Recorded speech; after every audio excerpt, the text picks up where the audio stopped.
नमस्कार। आज हम एक दिलचस्प किताब द इंडेक्स कार्ड से निकली सीधी सादी वित्तीय सलाह पर बात करेंगे। Subscribe, like and comment down how to experience. सवाल ये है कि क्या वाकई पर्सनल फाइनेंस इतना आसान हो सकता है कि सारी जरूरी बातें एक छोटे से कार्ड पर आ जाए? हाँ, ये आइडिया हेलेन ऑलिन और हैरोल्ड पोलाक की किताब से है। ऑलिन एक जर्नलिस्ट हैं, पोलाक प्रोफेसर, और उनकी किताब कहती है बिल्कुल हो सकता है, जटिलता की जरूरत नहीं है। मतलब उनका तर्क है कि आपको कोई फैंसी स्ट्रेटजी या महंगे गुरु नहीं चाहिए अपनी फाइनेंशियल सिक्योरिटी के लिए। बिल्कुल। आज हम इसी स्रोत से सबसे काम की मतलब प्रैक्टिकल बातें निकालने की कोशिश करेंगे, बिना लाग लपेट के। चलिए शुरू करते हैं। तो किताब का जो सेंट्रल मैसेज है वो है सादगी, सिंपल रखो। हाँ, उनका कहना है कि ज्यादातर लोग अगर कुछ बेसिक कॉमन सेंस वाले नियम फॉलो करें और जो फाइनेंशियल इंडस्ट्री का शोर है उसे इग्नोर करें तो अपना भविष्य सुरक्षित कर सकते हैं। पर ये सादगी काम क्यों करती है? मतलब क्या खास है इसमें? देखिए, इसकी ताकत यह है कि ये आपको ना बिल्कुल फंडामेंटल्स पर फोकस करवाती है। जब बहुत सारे ऑप्शन नहीं होते हैं, सब क्लियर होता है, तो फैसला लेना आसान हो जाता है। हाँ, वो कंफ्यूजन नहीं होता। बिल्कुल, वो जो कहते हैं ना एनालिसिस पैरालिसिस, उससे बच जाते हैं। हाँ। ज्यादा जानकारी कई बार उलझा देती है। अच्छा, किताब में वैसे तो 10 नियम है, पर कुछ बहुत ही बेसिक और जरूरी लगते हैं। जैसे पहला, अपनी इनकम का 10 से 20% बचाओ। हाँ, और सिर्फ बचाना नहीं, लगातार बचाना, कंसिस्टेंसी, वो जरूरी है। बिल्कुल। और दूसरा नियम, हर महीने क्रेडिट कार्ड का बिल पूरा चुकाओ। ये सुनने में कितना आम लगता है। आम लगता है, लेकिन इसका असर बहुत गहरा है। अगर आप पूरा बिल नहीं भरते तो वो जो इंटरेस्ट लगता है ना, हाँ, वो बहुत ज्यादा होता है और वो फिर कंपाउंड होता है, मतलब ब्याज पर ब्याज। वो आपकी वेल्थ को धीरे धीरे खत्म कर देता है। सही बात है, एक तरह का जाल है वो। बिल्कुल, उससे बचना बहुत जरूरी है। फिर निवेश की बात आती है।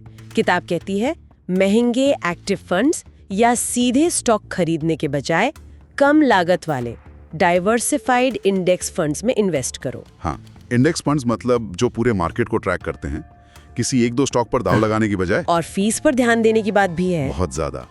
ये फिड्यूशरी वाली बात भी इसी से जुड़ी है।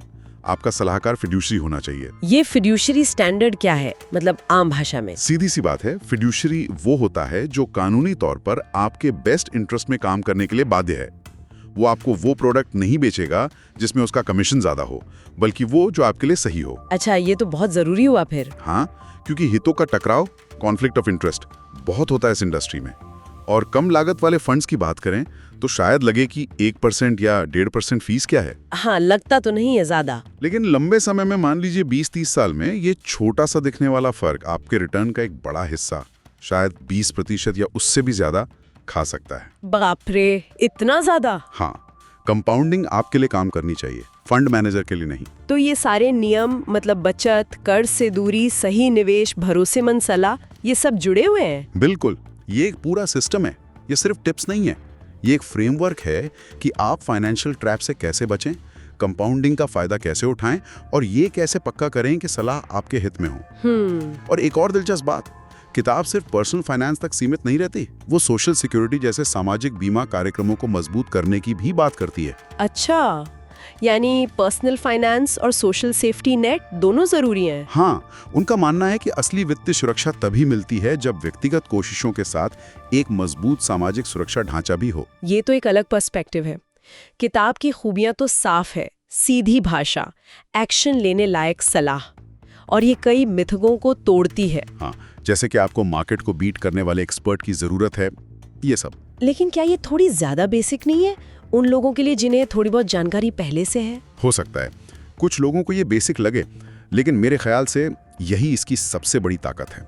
ये फाइनेंस को डरावना नहीं बनाती, ये उन लोगों के लिए रास्ता खोलती है जो जानकारी के बोझ से दबे हैं या जिन्हें लगता है कि ये सब उनके बस का नहीं। हाँ, ये बात तो है, एक स्टार्टिंग पॉइंट मिल जाता है। बिल्कुल। तो कुल मिलाकर कहें तो संदेश साफ है, फाइनेंशियल वेलनेस जो है वो मुश्किल रणनीतियों से नहीं, बल्कि आसान, लगातार और डिसिप्लिन वाली आदतों से आती है। इंडेक्स कार्ड का आइडिया शायद यही दिखाता है कि बेसिक्स ही सबसे ज्यादा मायने रखते हैं।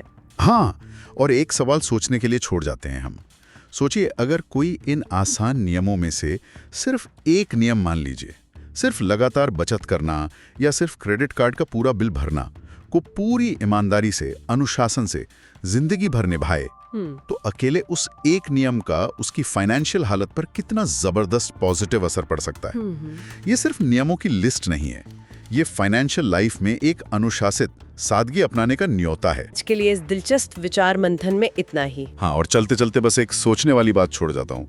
अगली बार जब कोई ऑनलाइन सब्सक्राइब, लाइक या कमेंट करे तो एक पल रुक कर सोचे, ये छोटा सा क्लिक उसके डिजिटल अनुभव को कैसे गढ़ रहा है, और शायद अनजाने में दूसरों के अनुभव को भी।